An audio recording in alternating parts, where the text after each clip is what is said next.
भारत उदांस्रि जाबाय उदांस्रिनि उनाव ट्राइबेल संघनि जोनोम बिनि उनाव बर' थुनलाइ आफाद बर' हिसाबै बर' आइडेन्टिटिखौ लानानै थांना थानायनि थाखाय आफादनि जोनोम मोनसे समाव राजा महाराजानि डाइनेस्टि उदांस्रिनि उनाव दल संगठननि डाइनेस्टि नाथाय मोनसे परियालनिफ्रायनो बे आफाद बे गौथुमनि नेताया जायाखै जोंनि हारिनि चेतना थानाय जातीय चेतना थानाय जातिनि फारसे गावखौ बाउसोमनाय सेल्फलेस भलन्टारि सार्भिस होनाय बे दैदेनगिरि बिबानगिरि मावथिफोरा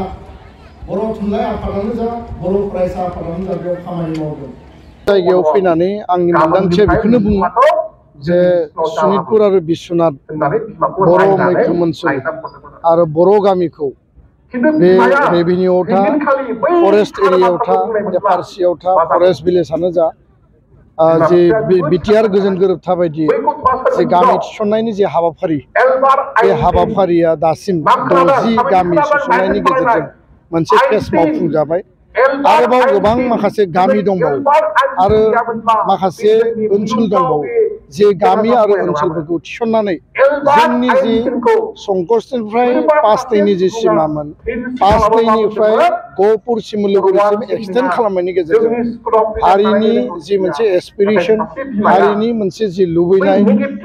बे गुवार ओनसोलखौ सिक्सुडेलनि बेन्दोंआव सोनानै बेखौ रोखा खालामनांगौ आङो मिरु आरो रायजो सरकारखौ दाबि दैखाङो आरो खावलायो। नैथि खोथाया जाहैबाय जे थांनाय 2006 फरेस्ट राइट एक्ट जि मोनसे आयेन भारताव दानाय जादों आरो बे आयेन बायदियै भारतनि जेरावखि जि थाया मानो सिडुल ट्राइब फरेस्ट डुवेलार बिथांमोना हा मोननायनि अधिकार दङ आरो बे बिथिंखौ नोजोर बोनानै दुलाराय बर' फरायसा आफादा गोलाव समनिफ्राय थैथां जोङो मालाबा नांगोल जंगाल लानानै रेलि खालामदों मालाबा जोङो धरना होदों मालाबा जोङो आवाज होदों गणतान्त्रिक भाबै आरो फैयै फैयै सनितपुर आरो बिश्वनाथाव गोबां माखासे बर' गामि एफआरसि एरियायाव फरेस्ट राइट एक्टनि गेजेरजों हानि मोनथाय माने भूमि पट्टाखौ फरेस्ट राइट फरेस्ट सत्त'खौ होनाय जाबाय किन्तु दाबो गोबां माखासे ओनसोला आद्रा जानानै दङ आरो बियो आबुङै फुरायै स्रा जायाखै दा बेखायनो जोंनि जि दाबि बे दाबिया जाहैबाय जे आसाम सरकारा भारत सरकारा गोख्रैनो नैबे फरेस्ट राइट एक्टनि गेजेरजों रोखायै मावफुंनानै होनांगौ बेयाव थानाय जि इजिएस्ट स्कुल दङ एजुकेशन गेरान्टि स्कुल दङ बे नर्मेल स्कुलाव कनभार्ट जाबाय किन्तु पोस्ट ग्रेजुएसन जायाखै आरो फोरोंगिरि गैयाबा स्कुला बोरै सोलिगोन फरायसा फरायसुलिनि फोरोंनाया बोरै जागोन आरो बेयाव गुन गोनां सोलोंथाइनि जे मोनसे जोंनि बिथिं बे मालाबाबो आबुं जानाय नङा दा बेखायनो 72 number of G easiest centre दङ नर्मेल स्कुलाव कनभार्ट जाबाय बेयाव पोस्ट ग्रेजुएसन जानांगौ फोरोंगिरि थिसननांगौ आरो गोग्गो सोलोंथाइ होनायनि खामानिखौ मावनांगौ बे गासै जिखिनि बे ओनसोलाव जों बोरै फैदों सिजुगुदिसिम सफैनो थाखाय आरो बिनिफ्राय हाजोसिमबो लामा दङ किन्तु लामाया सेन्डेबल दानो अबस्थाया मोजां नङा दैज्लाङाव मा जागोन आरो बेयाव मेडिकेलनिफ्राय लानानै हेल्थ सेन्टारनिफ्राय लानानै इलेक्ट्रिफिकेसननिफ्राय लानानै गासै जिखिनि जौगानायनि अधिकारनि खोथा दङ जे माखासे मौलिक अधिकारफोर दङ देशनि नागरिक हिसाबै आरो बे ओनसोलनि रायजो राजाफ्रा भटार एसेम्बलियाव भट होयो पार्लियामेन्टआव भट होयो किन्तु जौगानायनिफ्राय बन्चित जादों दा जों जेब्ला लकेल एमएलएखौ बुङो जों जेब्ला लकेल एडमिनिस्ट्रेसनखौ बुङो सरकारखौ बुङो बिथांमोननियाव मोनसे माने खोथा रिप्लाइ बिथांमोना जों होयो जे फरेस्ट राइट एक्ट बायदि हा होनायनि खामानिया आबुं जायैखायनो जौगानायनि खामानिखौ मावनायाव माने माखासे आख' फाख' माखासे आयेन बायदि माखासे बादा फैयो आरो बे बेलायाव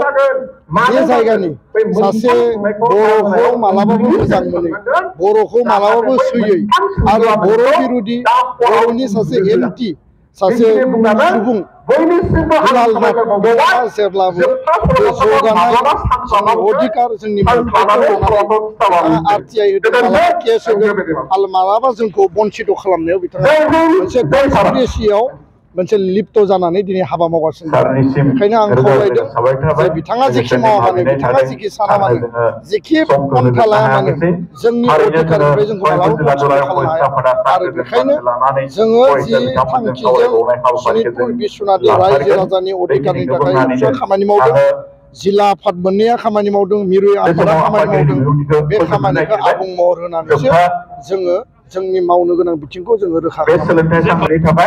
बेयाव माखासे अफिसियेल खामानि दंबावो। साथिखान गामियाव हाबबाय, साथिखान गामिनि सिंनि जिखिनि स्कुलफोर दं, LP, ME, हाइ स्कुल, बेखौ उदालगुरि जिल्ला बिटिआर प्रशासन एडमिनिस्ट्रेसनाव एडुकेसन डिपार्टमेन्टआव दाननानै हरनाय जाबाय। जौगानायनि बेलायाव लामा, स्कुल, कलेज, दालां बानायनांगौ, रायजो राजानि जिखिनि माने आसनि जौगानायनि स्किम होनांगौ, बियो बिटिआर सरकारनि आरो सरकाराव जायफोर दङ, सरकारखौ सालायदों, बिथांमोना बिनि सायाव नोजोर होनानै बे ओनसोलखौ, बे गामिफोरखौ जिखिनिया सोसन जाबाय, मा मा आसनि खोथा दङ, बिनि सायाव बिथांमोना खामानि मावदों।